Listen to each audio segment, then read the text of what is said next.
Okay, good morning everyone. Start करते हैं आज गुड का morning session. Sir. Morning sir. ठीक है, स्टार्ट करते हैं आज का सेशन। इसमें अपन कवर करेंगे जो एक क्लासिफिकेशन बच गया था चेन रिएक्शन का, ब्रांच्ड चेन रिएक्शन, जो कि नॉन स्टेशनरी टाइप का मैकेनिज्म फॉलो करता है। उसमें हम पहले ही कवर कर चुके हैं कि स्टेशनरी टाइप क्या होता है, जिसमें अनब्रांच्ड मैकेनिज्म फॉलो होते हैं। उसमें सिर्फ एक जो आपका रिएक्टिव रेडिकल क्रिएट होता था प्रोपगेशन स्टेट में, लेकिन इसमें क्या होगा, इसमें जो है more than one radicals produce होंगे आपको प्रोपगेशन स्टेट में, जो कि हाईली एक ब्रांच्ड रिएक्शन को इनिशिएट कर देंगे या हाईली एक ब्रांच्ड रिएक्शन को आपको क्रिएट करेंगे। ठीक है, तो चलिए स्टार्ट करते हैं। Non stationary chain reaction, that is also called branched chain reaction. ठीक है, इसमें अल्फा का वैल्यू क्या होना चाहिए, तो ये जो आपका नॉन स्टेशनरी चेन या फिर ब्रांच चेन रिएक्शन होता है, ये एक टाइप का एक एक्सप्लोजन रिएक्शन जो होते हैं वो भी इस टाइप का मैकेनिज्म फॉलो करते हैं। ठीक है, तो हमको इस नॉन स्टेशनरी चेन रिएक्शन के थ्रू एक्सप्लोजन रिएक्शन को ही हमको समझना है कि कैसे एक्सप्लोजन रिएक्शन होते हैं, first limit, second limit, third limit क्या होता है। तो जैसे कि एक मैं रेडिकल के कंसंट्रेशन के लिए एक आपको एक्सप्रेशन दिखाया था पिछले क्लास में, तो वहाँ पर अल्फा इज इक्वल टू जब वन था, alpha is equal to one, तो वो आपका क्या था, स्टेशनरी। ठीक है, लेकिन जब alpha is greater than one, then chain propagative states include reaction which consumes more radical and produce which consumes one radical and produce more than one radical, that is alpha should be greater than 1. Then explosion characteristics of non-stationary chain reaction can be best understood from equation, जिसमें हम क्या आपको देखे थे, ये आपका एक radical का कंसंट्रेशन था उस मैकेनिज्म में, इनिशिएशन, टर्मिनेशन और वो प्रोपगेशन के जो स्टेप्स कैरेक्टरिस्टिक्स लिए थे, वहाँ पर आपको याद आ जाएगा। मैं आपको मेंशन कर दूँ, ए से आपका रेडिकल बना था, फिर रेडिकल से प्रोपगेशन में, इस रेडिकल से ए मिलकर के फिर से आपका एक प्रोपगेशन हुआ था। ठीक है, एक प्रोडक्ट बना और एक जो है अल्फा आर रेडिकल नया बन गया था, और ये जो आपका आर है वो फिर टर्मिनेट होकर के आपका टर्मिनेशन प्रोडक्ट में इन्वॉल्व हो जाते हैं, मतलब एक स्टेबलाइज्ड मॉलिक्यूल में कन्वर्ट हो जाते हैं। तो इसके लिए जो अपन रेडिकल कंसंट्रेशन के लिए जो एक एक्सप्रेशन हमको मिला था वो ये था। इसी इक्वेशन में हमने ये देखा कि जब alpha is equal to one रखे तो क्या इक्वेशन निकल के आया। अब यहाँ पर अल्फा एक नहीं होगा, और जब alpha is not equal to one, then pressure क्या होगा इसके ऊपर डिपेंड करेगा। दैट इज जो रेडिकल्स क्रिएट हो रहे हैं ना, रेडिकल्स ये आपके अल्फा रेडिकल से जो बना है, इस अल्फा का वैल्यू वन था तो ये स्टेशनरी हो गया, और जब अल्फा का वैल्यू वन से ग्रेटर देन होगा तो वहाँ पर प्रेशर या फिर इस रेडिकल की कंसंट्रेशन के ऊपर डिपेंड करेगा बहुत सारी चीजें। ठीक है, कि जब इनिशियल प्रेशर था तो क्या होगा, जब प्रेशर थोड़ा सा बढ़ाएं तो क्या हुआ, जब प्रेशर बहुत हाई कर देंगे तो फिर कौन सी फिनोमिना होगी। ठीक है, उन्हीं लिमिट्स को हमको यहाँ पर डिस्कस करना है। ठीक है, तो इस इक्वेशन को हम पहले ही डिस्कस कर चुके थे। अब सपोज अगर हम alpha is equal to one, sorry alpha is greater than one, more and more radicals are produced during the course of reaction. Eventually, a stage may be reached when K2A alpha minus 1 is equal to KW plus KG। ठीक है, इसमें देखो ये जो है आपका इस term को वो क्या कर दिया है, चेंज कर दिया या माइनस से मल्टीप्लाई कर दिया कोई भी इस फैक्टर को, तो यहाँ पर ये अल्फा सामने आ जाएगा, तो यहाँ पर देखो ये इसमें पॉजिटिव तो बाहर में माइनस, कुछ नहीं, माइनस को कॉमन निकाल दीजिए, आपका ये जो है इस रिप्रेजेंटेशन में चेंज हो जाएगा। ठीक है, तो एक स्टेज आता है जब आपका क्या होता है कि डिनोमिनेटर का ये वाला पोर्शन बराबर हो जाता है के W plus K G, that is represented as this equation. ठीक है, तो उस कंडीशन में एक निगेटिव वैल्यू है और एक पॉजिटिव वैल्यू। और दोनों अगर सेम होंगे तो ये तो आपका जीरो हो जाएगा। Is it clear? तो अब बताइए कि अगर रेडिकल है और रेडिकल और मैं कोई भी एक फैक्टर लेता हूँ, उनके बीच इन्वर्सली रिलेशन है, तो अगर ये जीरो हो गया तो फिर ये इनफाइनाइट हो गया क्या, अगर ये इन्वर्सली रिलेशन है? ठीक है। और अगर ये इनफाइनाइट हो गया डिनोमिनेटर तो भाई इसको जीरो होना पड़ेगा, because these are inverse to each other. Is it clear? Yes. Yes, sir. Yes. Okay. Yes, sir. Okay, तो सो देखिए, तो अगर आप उस कंडीशन में अगर ये रख दें कि at this stage the denominator of equation, ये जो आप इक्वेशन मेंशन है पीछे, वो आपका जीरो हो जाएगा, डिनोमिनेटर जीरो। तो उस कंडीशन में हम क्या बोल सकते हैं कि रेडिकल की जो कंसंट्रेशन होगी वो इनफाइनाइट हो जाएगी। और जब रेडिकल कंसंट्रेशन इनफाइनाइट हो जाएगी, since the reaction rate is expected to be proportional to the concentration of radicals। ठीक है, अब हम किसकी बात कर रहे हैं?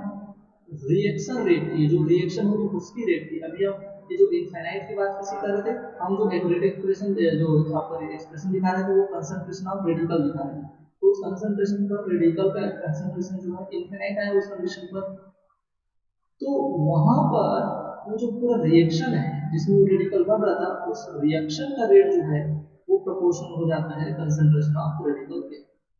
ठीक है, that's why the reaction proceed with such a large rate that an explosion occur. अब ये रेडिकल के कंसंट्रेशन पर अगर रेट डिपेंड कर रहा है, क्या हम बोल रहे हैं कि rate is proportional to concentration of radical. और रेडिकल को आप क्या बोल रहे हैं? रेडिकल कंसंट्रेशन तो इनफाइनाइट हो गया, तो बहुत खतरनाक रेट से वो जो रिएक्शन होगा कि दैट इज एक्सप्लोजन, वहां पर एक्सप्लोजन आपको दिखेगा, बहुत फास्ट रिएक्शन होगा। Okay, so the occurrence of explosion depends on the temperature and pressure of the reacting system. In general, three explosion limits are observed। ठीक है, वहां पर भी एक कुछ स्टेडी रिएक्शन तो बहुत फास्ट होता है, लेकिन अकॉर्डिंग टू द प्रेशर वहां पर आपका एक जो टर्बिनेशन स्टेट होता है, वॉल से टकराना, गैस गैस में कोलिजन होना। ठीक है, तो उनका कुछ फैक्टर्स वहाँ पर होता है, तो कुछ कुछ लिमिट्स मैं आपको बताऊंगा कि जहाँ पर थोड़ा एक्सप्लोजन जो है स्टेडी हो जाता है, थोड़ा स्टेबल टाइप का होता है, फिर एक लिमिट आता है, फिर वहाँ पर सडन जो है सडन एक्सप्लोज होता है, फिर थोड़ा स्टेडी आपका रिएक्शन पाया जाता है, फिर सेकंड एक ऐसा लिमिट बनता है जहाँ पर फिर से एक एक्सप्लोजन आपको मिलेगा, फिर आपका थोड़ा सा फिर स्टेडी स्टेट आएगा, फिर उसके बाद एक हाई एक्सप्लोजन मिलेगा। तो डिपेंडिंग ऑन द कंसंट्रेशन, वहाँ पर depending on the pressure, concentration of pressure एक ही है, गैसियस सेक्शन की अगर बात करते हैं तो। ठीक है, तो उन्हीं सबको हमको समझना है। तो in general three explosion limits are observe as the pressure of the system increases during the course of the reaction. This explosion may be understood from the change in the value of the denominator with pressure। और denominator में आपको क्या था भाई? यही तो था denominator में, बिल्कुल यही था डिनोमिनेटर में। ठीक है, अब देखिए हमको इसी को ही समझना है कि कब प्रेशर वगैरह को चेंज करेंगे तो के डब्ल्यू इंक्रीज होगा, के डब्ल्यू इंक्रीज होगा तो आपका के जी का क्या रिलेशन है, के जी कम होगा क्या, तो इन सबको अगर कम ज्यादा करने पर इनमें कब कौन सा जो है बड़ा होगा, इंक्रीजिंग पॉजिटिव वैल्यू आएगी, नेगेटिव वैल्यू आएगी, ये जो है यहाँ पर आपको नेगेटिव वैल्यू दिख रहा है, ये जो है आपका पॉजिटिव वैल्यू दिख रहा है, तो कौन जो है फैक्टर है डोमिनेट होगा किसके ऊपर, तो आपका जो ओवरऑल डिनोमिनेटर का वैल्यू है पॉजिटिव आएगा कि नेगेटिव आएगा। ठीक है, सो देखिए फर्स्ट एक्सप्लोजन लिमिट, और जो फर्स्ट एक्सप्लोजन लिमिट में एक लो प्रेशर, यहाँ पर मैं आपको मेंशन करता हूँ। ठीक है, eight low pressure The diffusion of radical to the walls of the vessel is rapid, and thus rate at which this radical is destroyed is quite high.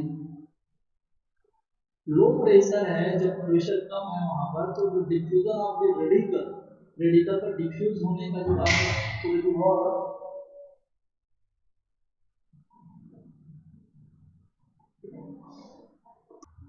ठीक है, सॉरी फॉर डिस्टर्बेंस। चलिए, हाँ, तो हम बात कर रहे थे कि जब प्रेशर लो होगा, प्रेशर का क्या इफेक्ट पड़ता है, जब प्रेशर लो होगा तो diffusion of radical to the wall, wall को ध्यान देना, of the vessel is rapid, and thus the rate at which this radical are destroys is quite high. और वहां से जब वो टकराएंगे और वहां से टकराने से जब डिफ्यूज होंगे, तो वहां पर हम ये बोलेंगे कि जो के डब्ल्यू है, उस के डब्ल्यू का वैल्यू जो है हाई हो जाएगा, के डब्ल्यू हैज लार्ज वैल्यू, ठीक है। Then on the other hand pressure कम है, ध्यान देना कि यहाँ पर ये प्रेशर कम है, लो प्रेशर का मतलब कंसंट्रेशन कम है, ठीक है। तो कंसंट्रेशन जब कम है तो वहां पर जब ये के जी है जो आपका गैस टू गैस कोलिजन के कारण होता है, तो जब उनका कंसंट्रेशन ही कम है तो ये के जी जो है वो वो क्या हो जाएगा, कम हो जाएगा। समझ आ रहा है? तो केजी का वैल्यू कम हो गया और के डब्ल्यू का वैल्यू जो है बढ़ गया। कब? जब लिमिट क्या है आपका, eight low pressure. So thus at low pressure आपका अल्टीमेटली होता क्या है, इक्वेशन जो आपको मैंने पीछे दिखाया है रेडिकल कंसंट्रेशन के लिए, has a positive value and the reaction proceed smoothly without any explosion, ठीक है। as the pressure is increased, pressure जब इंक्रीज किया जाता है तो के डब्ल्यू जो है आपका वो डिक्रीज होता है, वॉल से टकराना जो है वो डिक्रीज होता है, लेकिन केजी के वैल्यू में इंक्रीज होता है, केजी के वैल्यू में इंक्रीज। तो एट सर्टेन प्रेशर, एक जब प्रेशर कंट्रेन हो जाएगा, एक कंसंट्रेशन आपका बन जाएगा, तो वहां पर कोलिजन जो है उसके लिए कंडीशन जो है तैयार होती है, दैट इज कोलिजन जो है उसके लिए K2A alpha minus 1 should be equal to KW plus KG। क्यों? क्योंकि जैसे ही कंडीशन उसको मिलेगा, ठीक है, जैसे ही कंडीशन उसको मिलेगा, ध्यान देना, तो ये रेडिकल का जो कंसंट्रेशन है वो इनफाइनाइट हो जाएगा, और जैसे ही इनफाइनाइट हो जाएगा वहां पर आपको एक एक्सप्लोजन लिमिट दिखेगा, क्लियर। लेकिन कुछ टाइम के लिए स्मूथली चल रहा है, क्यों स्मूथली चल रहा है, क्योंकि ये के डब्ल्यू जो है वो इंक्रीज तो हो रहा है, लेकिन ये जो के जी है वो डिक्रीज हो रहा है, और के जी जो है ज़्यादा ही डिक्रीज हो जाता है क्योंकि वहाँ पर कंसंट्रेशन जो है वो बहुत कम है। और अगर के डब्ल्यू बढ़ भी रहा है तो कितने लोग वहाँ से टकराएंगे, वहाँ टकराने वाले लोग ही कम है, तो कितने लोग टकरा पाएंगे। तो ये जो निगेटिव वैल्यू, जो ये आपका डिनोमिनेटर में निगेटिव वैल्यू था, वो हमको क्या हो जाता है, बड़ा हो जाता है। सपोज मान लीजिए बराबर नहीं हो पाता इसके, तो उस कंडीशन में रिएक्शन जो है स्मूथली चलता है, इज इट क्लियर। बट जब ये आपको कंडीशन मिल जाता है, उस कंडीशन पर जब ये कंडीशन जब ये रीच होती है, देन एक एक्सप्लोजन मिलेगा आपको, और वही एक्सप्लोजन जो है आपको क्या कहलाता है, फर्स्ट एक्सप्लोजन लिमिट। तो पहला एक्सप्लोजन कब होगा पता चला, जब कंडीशन क्या होगी, रीच होगी, ये वाली। तो मैं आपको क्वेश्चन में क्या पूछूंगा, ठीक है, find out the correct condition for the first explosion limit and what is the correct condition for the second and third one, ठीक है। तो मैं अपना क्वेश्चन लीक करता हूँ, बाकी देखते हैं किसको किसको याद रहता है, ठीक है। चलिए, नेक्स्ट है सेकंड एक्सप्लोजन लिमिट। अब सेकेंड एक्सप्लोजन लिमिट में क्या होता है, इसमें भी प्रेशर का जो इफेक्ट है आप देखेंगे तो देखिए एक्सप्लोजन कंटिन्यूस हो रहा है, एक्सप्लोजन जो है आपका वो कंटिन्यू हो रहा है over a range of pressure, but now इस प्रेशर फर्दर रेंज प्रेशर बढ़ते ही जा रहा है, तो ये जो KW की वैल्यू है वो कम होते जाएगी। लेकिन ठीक है, आपका जो kg का वैल्यू है कंसंट्रेशन बढ़ रहा है, इसलिए जो गैस टू गैस जो आपका टॉपिक बनाना होता है उसके कारण जो म्यूचुअल टर्मिनेशन होता है वो आपका क्या हो रहा है, मोर एंड मोर बढ़ रहा है, दैट इज kg इंक्रीज हो रहा है, kW जो है डिक्रीज हो रहा है। आपको क्या ले सकते हैं इसको, that is kg increases more than kW decreases. So for those conditions आप क्या फाइंड आउट करते हैं, आपको thus the rate at which radical is destroyed if the wall decreases, तो जो रेडिकल का डिस्ट्रॉय होना था वॉल में वो तो कम हुआ, लेकिन गैस फेज में उनका डिस्ट्रॉय होना जो है इंक्रीज हो गया। Ultimately a pressure is reached when kg has become so high, again becomes, ये जो इक्वेशन है वो क्या हो जाता है, पॉजिटिव हो जाता है, and the reaction start proceeding with a finite rate, और ये जो है आपको क्या देता है, सेकेंड एक्सप्लोजन लिमिट। ठीक है, और थर्ड एक्सप्लोजन लिमिट में क्या होता है, तो जब प्रेशर काफी ज्यादा हाई हो जाता है, प्रेशर काफी ज्यादा हाई हो जाता है, तो जो रिएक्शन जो है वो फिर से आपकी फाइनाइट रेट से चलती रहती है, लेकिन आपका टेम्परेचर जो है कंटिन्यू बढ़ रहा है, प्रेशर बढ़ने के साथ साथ एक्सप्लोजन रिएक्शन है, pressure of the system continues rise as the heat liberated, explosion reaction heat liberate होता है। ठीक है, और ये जो है आपका various elementary steps cannot escape at the rate at which it is produced. Consequently, the rate of reaction continues to increase, which leads ultimately an explosion. और ये जो आपका रेट ऑफ रिएक्शन जो लगातार जो बढ़ रही है वो एक फर्दर एक्सप्लोजन को आपको वो करता है, प्रोड्यूस करता है, और ये जो आपका एक्सप्लोजन है वो थर्ड एक्सप्लोजन लिमिट को रिप्रेजेंट करता है। और ये जो है आपका इंटायरली थर्मल इफेक्ट के कारण ऑब्जर्व होता है, जो रिएक्शन आपका हो रहा है उससे जो हीट लिबरेट हो रहा है उससे टेम्परेचर इंक्रीज हो रहा है, और उसके कारण जो है थर्ड एक्सप्लोजन लिमिट आपको या थर्ड एक्सप्लोजन आपका दिखेगा। इसको अगर अपन उससे दिखाएं, ग्राफ से दिखाएं कि प्रेशर और रिएक्शन रेट का क्या रिलेशन है, तो ध्यान देना यहाँ पर देखो ये प्रेशर जो है इंक्रीज, एक्सपर्ट में प्रेशर को मेंशन किया गया है, और यहाँ पर ये रिएक्शन को मेंशन किया है, रिएक्शन रेट को। तो थोड़ा जैसे जैसे प्रेशर बढ़ रहा है तो ये रिएक्शन जो है ना थोड़ी थोड़ी प्रोसीड हो रही है, जो बीच की स्टेडी रिएक्शन जो मैं बोल रहा था कि एक फाइनाइट रेट से जो है रिएक्शन जो है चल रहा है, लेकिन जैसे ही जो पहला कंडीशन आया था जब kg और kW का जो वैल्यू है निगेटिव में जो आपका वो था मेंशन था, जो इक्वेशन था, ठीक है, -k2 concentration of A 1 alpha -1 उसके जब बराबर हो जाता था तो वहां पर आपको उस कंडीशन पर एक एक्सप्लोजन दिखाई देता था जिसको बोलते थे फर्स्ट एक्सप्लोजन लिमिट। ठीक है, उस टाइम पर जो रिएक्शन है वो काफी फास्ट हो गई, लेकिन एक्सप्लोजन तो चल रहा है, लेकिन यहाँ पर फिर से जो है जैसे जैसे प्रेशर बढ़ाओगे वहाँ पर एक सडन एक्सप्लोजन फिर मिलेगा आपको।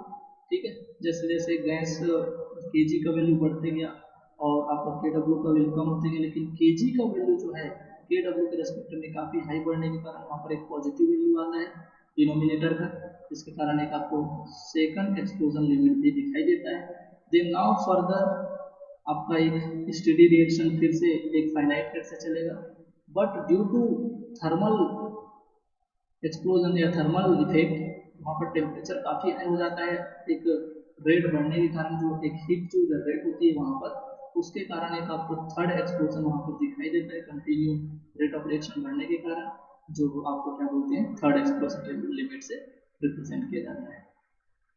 वैसे ही ये जो है आपका variation of the rate reaction with pressure in three explosion limit को रिप्रेजेंट कर रहा है। वैसे ही आपका एक नेक्स्ट जो आपका ग्राफ है उसमें हम log P upon P not standard pressure का, और ये जो आपका कंसंट्रेशन या प्रेशर बोल दो उसको रेस्पेक्ट में एक pressure divided by standard pressure, उसको अगर आप मेंशन करते हैं तो ये जो ग्राफ है स्टेडी रिएक्शन के लिए और एक्सप्लोजन लिमिट्स के लिए ये वेरिएशन को शो करता है। ठीक है, ये आपका हो जाएगा स्टेडी, जो पहले वाला स्टेडी रिएक्शन था, देन फर्स्ट एक्सप्लोजन, नाउ एक आपका अपर लिमिट में एक स्टेडी रिएक्शन आएगा और एक थर्मल एक्सप्लोजन जो कि थर्ड आपके एक्सप्लोजन लिमिट को रिप्रेजेंट करता है। तो ये सब बात हुई आपकी एक्सप्लोजन की, एक जो कि एक ब्रांच्ड रिएक्शन आपका चेन रिएक्शन के कारण ये जो है पूरे फिनोमिना आपकी होती है। ठीक है, अब कुछ एग्जांपल्स देख लेते हैं जो कि आपके थ्री एक्सप्लोजन लिमिट्स को आप क्या करते हैं एग्जिबिट करते हैं। तो देखिए, one of the reaction which exhibit the three explosion limit is the reaction between H2 and O2, reaction of hydrogen and oxygen. और ये जो रेट रिएक्शन है उससे बने रखें तो आप बोलोगे वाटर ही तो बनेगा सर। तो देखिए H2 और O2 जो हम मिल करके वाटर ही क्रिएट करते हैं, लेकिन ये जो है काफ़ी हाईली ब्रांच्ड रिएक्शन को रिप्रेजेंट करता है। देखिए ये मैकेनिज्म जो इसकी होती है काफ़ी कॉम्प्लेक्स होती है। इसमें इनिशिएशन स्टेट में H2 जो है O2 के साथ रिएक्शन करके हाइड्रोजन रेडिकल क्रिएट करता है, साथ ही साथ एक आपका मॉलिक्यूलर रेडिकल भी बनता है। Then now this molecular radical या एक्टिव रेडिकल फिर से H2 मॉलिक्यूल से रिएक्ट करके H2O बनाता है और एक OH रेडिकल क्रिएट करता है। देन ये OH रेडिकल फिर से H2 के साथ रिएक्शन करके H2O बना लिया, एक H रेडिकल बना लिया। तो वही चलता रहेगा। अब H रेडिकल O2 के साथ रिएक्शन करके आपका देखिए यहाँ पर मोर देन वन रेडिकल्स, तो one more than one radicals, तो ये फिर से ब्रांचिंग चलेगी। ठीक है, और ये O ऑक्सीजन रेडिकल जो है H2 के साथ रिएक्शन करके OH माइनस रेडिकल, सॉरी मैंने बोलता हूँ OH रेडिकल और H radical that is more than one radicals create किया, तो ये भी एक ब्रांचिंग यहाँ पर आपको मिलेगी। तो जब more than one radicals create हो रहा है प्रोपगेशन स्टेज में, that is it involves in branching reaction, जो कि आपकी नॉन स्टेशनरी आपका जो है चेन रिएक्शन के कैटेगरी में आता है। तो ये जो है एक ऐसा एग्जांपल है जो आपका थ्री एक्सप्लोजन लिमिट्स को रिप्रेजेंट करता है और non stationary chain reaction mechanism को फॉलो करता है। और एक एग्जांपल है आपका जिसको तो सभी साफ समझते हैं कि nuclear explosion is another example of non stationary chain reaction. जो न्यूक्लियर रिएक्शन होती है, जो न्यूक्लियर बॉम्ब्स वगैरह होती हैं, ठीक है, वो आपका जो एक्सप्लोजन होता है वो इसी टाइप के ब्रांच्ड चेन रिएक्शन को फॉलो करता है। इसलिए इसका जो है काफ़ी हार्मफुल इफेक्ट जो है वहाँ पर देखा जाता है, क्योंकि रिएक्शन जो है पता नहीं होती, वो जो है बनती रहती कभी कभी बोलेंगे कि nuclear reaction follow first order reaction and first order reaction never completes. ठीक है, तो धीरे धीरे आप इन चीज़ों से समझते चलेंगे। ठीक है, now we move from effect of temperature on reaction rate. क्या रिएक्शन रेट के ऊपर टेम्परेचर का क्या इफेक्ट पड़ता है? मेरे ख्याल से आप इन चीज़ों को पहले भी डिस्कस कर चुके होंगे, जिसे हम अर्नियस इक्वेशन के नाम से, अर्नियस इफेक्ट के नाम से डिस्कस करते हैं। ठीक है, चलिए आगे बढ़ें, ये टॉपिक और कवर कर लेते हैं, effect of temperature on reaction rate. लेकिन आपका जो सिलेबस है उसमें एक टर्म है, एक सिलेबस वो दिया गया है, टॉपिक है एक्टिवेशन एनर्जी, होगा ना, एक्टिवेशन एनर्जी। लेकिन जब एक्टिवेशन एनर्जी की बात आती है तो इनका रिलेशन जो है रेट कांस्टेंट के साथ क्या होता है, दैट इज रेट के साथ क्या होता है, इसको समझने के लिए आपका अर्नियस इक्वेशन जो है उसको समझना बहुत जरूरी है। और आर्गनेस इक्वेशन जो है आपका टेम्परेचर का इफेक्ट बताता है किसी भी रिएक्शन में। ठीक है, तो चलिए यहाँ पर इसको डिराइव भी कर लेते हैं और इनके कुछ प्रॉपर्टीज को भी डिस्कस कर लेते हैं। ठीक है, चलिए Arrhenius equation. Okay, the dependence of the rate equation on temperature may be derived from the one-half equation as applicable to reaction at equilibrium। ठीक है, one-half equation के हेल्प से एक जो कि एप्लीकेबल है एक इक्विलिब्रियम रिएक्शन में, उसके हेल्प से रेट कांस्टेंट का टेम्परेचर के ऊपर डिपेंडेंस को डिराइव किया जा सकता है। जैसे कि आपका एक यहाँ पर देखिए, एक हमने इक्विलिब्रियम रिएक्शन मेंशन किया है जो कि K1 जो है rate constant for forward reaction and K inverse for represent the rate constant for backward reaction. ठीक है, तो इसके लिए एक अगर आप इक्विलिब्रियम कांस्टेंट निकालते हैं तो K equilibrium should be equal to rate constant of forward reaction divided by rate constant of backward reaction. ठीक है, ये होता है आपका equilibrium constant. Then according to one-half equation, d natural log of k equilibrium by dt should be equal to del E upon RT square। ठीक है, जहां पर del E क्या करता है, del E रिप्रेजेंट करता है आपका एनर्जी चेंज ऑफ रिएक्शन। ठीक है, और del E को जो है आप सब्स्टिट्यूट इन द इक्वेशन के फॉलोइंग इक्वेशन जो मैंने मेंशन किए हैं उसको अगर आप सब्स्टिट्यूट कर देते हैं अगर, तो यहाँ पर ये हो जाता है के इक्विलिब्रियम को सब्स्टिट्यूट कर दीजिए तो K1 upon K inverse should be equal to del E upon RT। फिर ये क्या हो जाएगा आपका, अगर हम इसको स्टैंडर्ड के साथ standard rate constant K not के साथ अगर हम कंपेयर करें तो वहाँ पर ये जो है इसको हम इस इक्वेशन से भी रिप्रेजेंट कर सकते हैं, that is del E upon RT should be equal to, ठीक है, RT square should be equal to, ये यहाँ पर देखिए K1 और ये इसमें अंदर क्या है K इनवर्स, इनके बीच का जो डिफरेंस है उसके बराबर होगा। तो हम सबको पता है कि del E बराबर जो है ये भी तो आपका एनर्जी चेंज को रिप्रेजेंट कर रहा है, तो यहाँ पर भी E1 माइनस ए इनवर्स बना सकता है फॉरवर्ड एंड बैकवर्ड रिएक्शन के लिए जो एनर्जी चेंजेस होंगी। ठीक है, तो अगर हम इनको रिप्लेस कर दें तो ये किसके बराबर होगा, तो ये आपका इक्वल K1 के लिए जो है आपका E1 आ जाएगा और K इनवर्स के लिए E इनवर्स आ जाएगा। ठीक है, चलिए देन व्हाट अबाउट नेक्स्ट, अगर हम इसको कंक्लूड करें तो इसका जो रिजल्ट आएगा आपका जो K1 d नेचुरल लॉग के बराबर K nought upon dt should be equal to E1 upon RT square plus I, ये कांस्टेंट। और वैसे ही यहाँ पर अगर K इनवर्स 1 के लिए देखेंगे तो ये हो जाएगा K इनवर्स 1 प्लस I, और I जो है क्या है, ये आपका एक कांस्टेंट इंटेंसिटी को रिप्रेजेंट कर रहा है विच में है कई वैल्यू हो सकती है, इसका जीरो भी हो सकता है और कोई भी वैल्यू हो सकता है। अगर हम इसको जीरो पर इंक्लूड करें, इसका वैल्यू को जीरो लें, then the above two relation में be written as d natural log K1 plus K inverse K naught upon dt is equal to EA upon RT square। और वैसे ही अगर आप इसको इंटीग्रेट कर देते हैं तो ये हो जाएगा natural log K upon K nought is equal to minus A upon R T plus constant. ठीक है, और अगर हम इसको K1 अपॉन के नॉट को अगर K से रिप्रेजेंट कर दें, ठीक है, तो ये आपका जो है एक कांस्टेंट ए हो जाएगा और 1 अपॉन नेचुरल लॉग जब इधर आ जाएगा तो ये 1 अपॉन नेचुरल लॉग को एक्सपोनेंशियल के ऊपर भी दिखाया जाता है, एक्सपोनेंशियल दिखाया जाता है, और एक्सपोनेंशियल की जो आपके पूर्ण पावर है तो उसको तो क्या हो जाएगा, ऊपर में चले जाएगा। तो अल्टीमेटली आपका जो है इक्वेशन क्या निकल के आ गया, K is equal to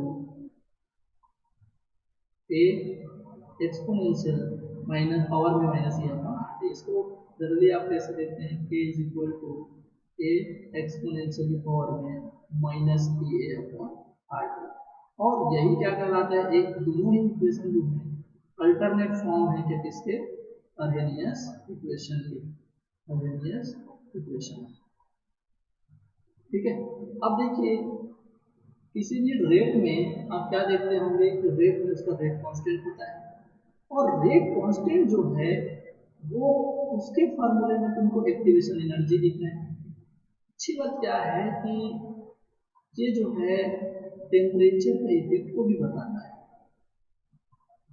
temperature के इफेक्ट को बता रहा है कांस्टेंट के साथ, रेट कांस्टेंट के साथ। और अगर रेट कांस्टेंट के साथ उसका रिलेशन है तो वहां पर उसके रेट पर भी उसका इफेक्ट होगा।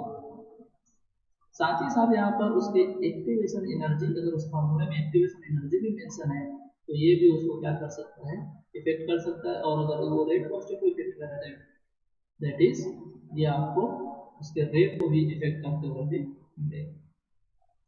क्लियर है?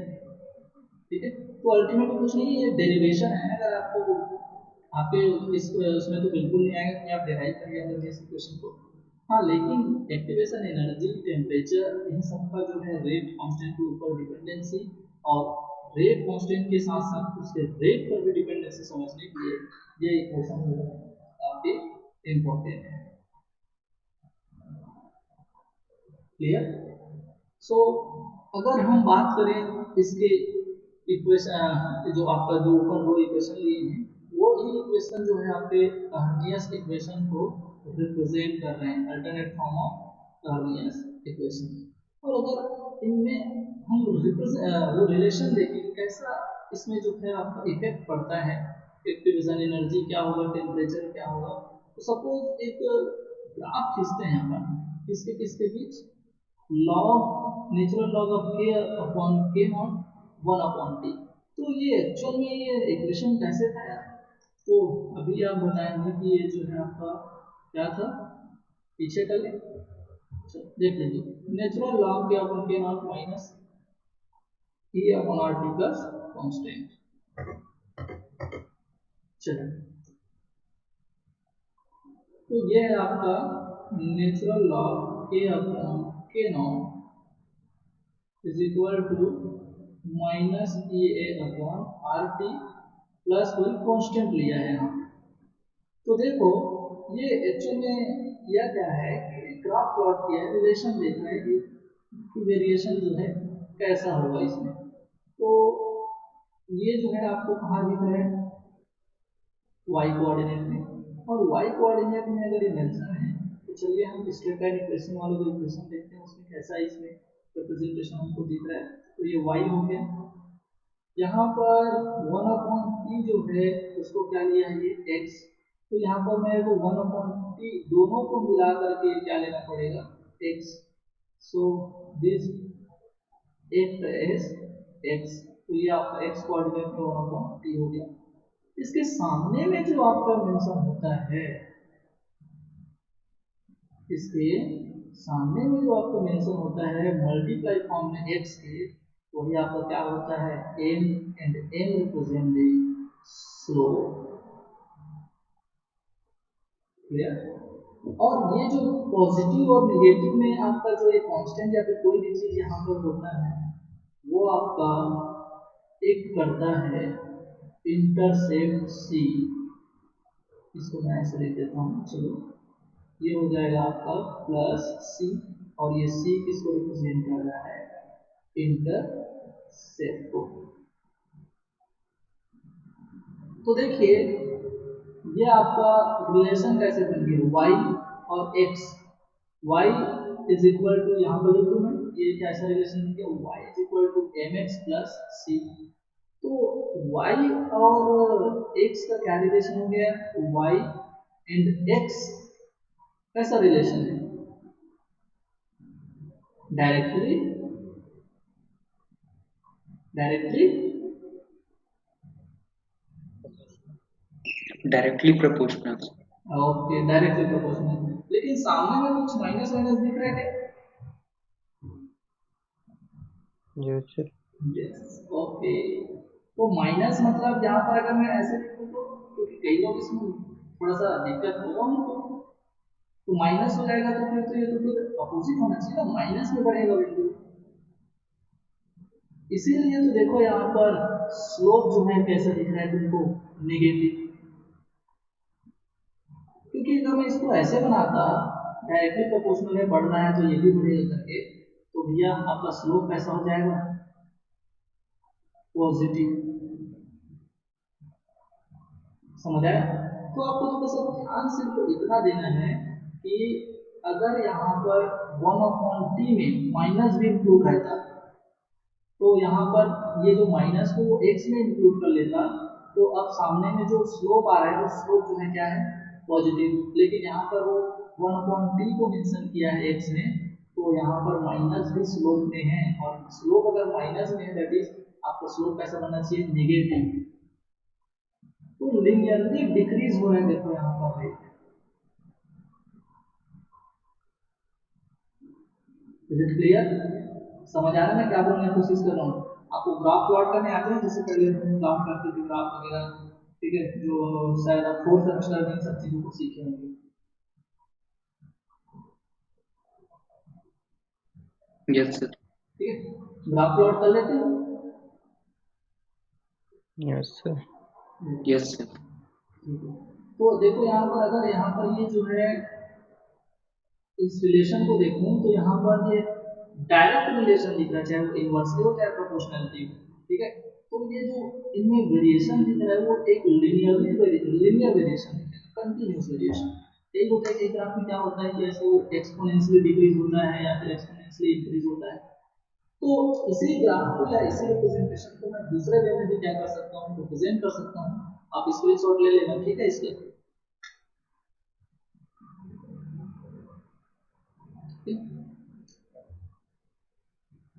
जैसे कि सपोज मान लो क्या करते हैं अपन, इसका दूसरा वाला फॉर्म लेते हैं। कौन सा वाला? अभी हम क्या लिखे, अभी हम ये देख रहे थे k इज इक्वल टू क्या था, a एक्सपोनेंशियल की पावर में minus E A upon R T. कैसे? अब क्या होगा बताइए। अब मेरे को अगर वो ग्राफ खिंचवाता है, कि क्या है, के इज इक्वल टू वही तो है, क्या अपॉन के नॉट। तो अब अगर कोई बोलता है मेरे को कि ये आपका होमवर्क है, मेरे को आप गूगल जो क्लासरूम है उसमें सॉल्व करके इसका ग्राफ मेरे प्लॉट करके दिखाएंगे, के वर्सेस एक ई ए, सॉरी ई ए बोलता हूँ यार, सॉरी, यही तो मेरे पूछना है। तो के वर्सेस टी क्या होगा, ये ग्राफ आपको मैं ब्रेक चाहिए, और एक चाहिए के वर्सेस 1/t, ये क्या होगा, सॉल्व हो जाएगा, प्लॉट हो जाएंगे graph. Yes sir. Very good. Yes sir. ठीक है, यस सर। अब देखो यहाँ पर अगर ये कांस्टेंट है, तो ये कांस्टेंट वैल्यू का वैल्यू कहाँ पास आएगा, तो देखो जब ये एक सडन पॉइंट से ये डिक्रीज हुआ होगा ना, तो सडन पॉइंट से जब डिक्रीज हुआ होगा तो ये ऐसे बढ़ रहा होगा, तो जहाँ पर ये y कोऑर्डिनेट को टच करेगा वही तुम्हारा क्या होगा, उस कांस्टेंट का वैल्यू c होगा, वो इंटरसेप्ट होगा। और स्लोप क्या है यहाँ पर, minus E A upon R T.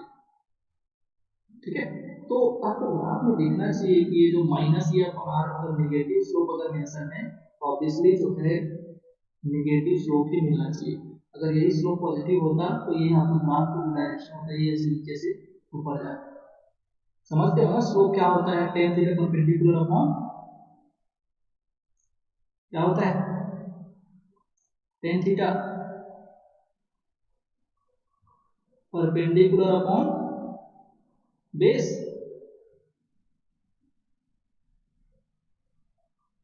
अरे ऐसे ही कुछ होता है क्या? अरे यही यस सर। यही तो यस है, सर। यही तो है। यस। ठीक है, ओके। जैसे टेन थीटा करके कुछ बनाते हो आप, ये परपेंडिकुलर हो गया, ये आपका बेस हो गया। ठीक है, चल, तो ये सब आप जानते होंगे। ओके, अब हम थोड़ा सा डिस्कस करते हैं कैरेक्टरिस्टिक्स ऑफ ऐसे क्वेश्चन। तो जो हम इक्वेशन निकाले हैं उसमें से हमको कौन कौन से कैरेक्टरिस्टिक्स मिलते हैं कि अगर लार्जर एक्टिवेशन एनर्जी हुआ, ई ए का वैल्यू हाई है, ई ए का वैल्यू हाई है, तो वहां पर रेट कांस्टेंट क्या हो जाएगा, कम हो जाएगा, that is K should be मतलब स्मॉलर। और वो तो हमको दिखता है कि ए एक्सपोनेंशियल फॉर्म में E अपॉन RT। कौन नहीं जानता कि एक्टिवेशन एनर्जी अगर कम है तो भाई वो रिएक्शन जल्दी स्टार्ट हो जाएगा, रेट ऑफ रिएक्शन बढ़ जाएगा, और रेट ऑफ रिएक्शन बढ़ेगा तो के भी बढ़ेगा। लेकिन इतनी सारी बाधाएं हैं, इतनी सारे जो है वहाँ पर इनहिबिट कर रहे हैं रेट को, तो वहाँ पर एक्टिवेशन एनर्जी उसका हाई है, तो वहाँ पर रेट जल्दी से स्टार्ट नहीं होगी, या रेट उसका कम होगा, तो रेट कम होगा तो रेट कांस्टेंट ही तो कम होगा। तो इसलिए ये दोनों का इनवर्स रिलेशन है। और वो तो कोई भी बता देगा कि यहाँ पर के और ई ए में एक दूसरे का इनवर्स रिलेशन है। साथ ही साथ अगर larger the activation energy greater the effect of given temperature rise on के, this follow from this equation is kT plus 10 Kelvin upon kT। एक टेम्परेचर इफेक्ट आप जानते होंगे कि 10 डिग्री इंक्रीज करने के लिए ऑलमोस्ट रेट जो है 2 से 3 गुना हो जाता है, ठीक है। ये आपका जहाँ ऑब्जर्व होता है जब आपका एक्टिवेशन एनर्जी हाई हो। At lower temperature, increase in temperature cause more change in the value of K than that at higher temperature. This also follow from this equation where T appears in denominator।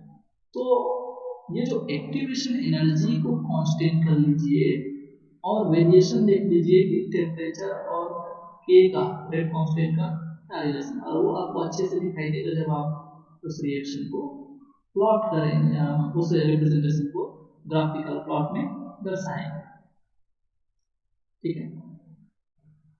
हाँ, temperature का effect कब पड़ेगा, तो भाई lower temperature आपका जो sir क्या बोलते हैं लो एक्टिवेशन एनर्जी पर ज़्यादा आपका टेम्परेचर का इफेक्ट, की हाई एक्टिवेशन एनर्जी पर टेम्परेचर का ज़्यादा इफेक्ट, तो इन सबको आप यहाँ इस प्रॉपर्टी से मेंशन कर सकते हैं। चलिए ठीक है, एनर्जी ऑफ एक्टिवेशन आप यहाँ पर सिर्फ मैं डेफिनेशन की बात करूँगा, ठीक है। तो ये क्या होता है, the terms energy of activation implies that the colliding molecule must be sufficiently energetic to cause the molecular rearrangement। ये सब आप जानते हैं, इसमें कोई बड़ा इशू नहीं है, ठीक है, कि अगर कोलिजन होना है तो उसके लिए आपको सफिशिएंट एनर्जी पाने के लिए कोलाइड करते हैं, फिर डायरेक्शन उनका सही होना चाहिए, ये सभी ऐसे कुछ बातें होती हैं। तो the terms of energy of activation implies the colliding molecule must be sufficient energetic to cause the molecular rearrangement, which ultimately gives rise to product।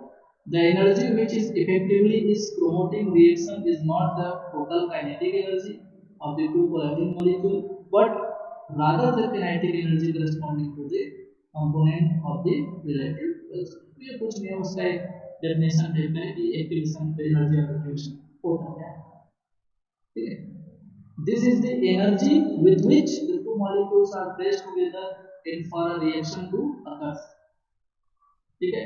ये एनर्जी की वो अमाउंट है जो कि एक रिएक्शन को प्रोसीड करने के लिए जरूरी होती है। This energy must be equal और greater than this some minimum energy E not, the difference between this minimum energy and the average energy of the reactor molecule is known as the energy of activation, and it is represented by the symbol EA।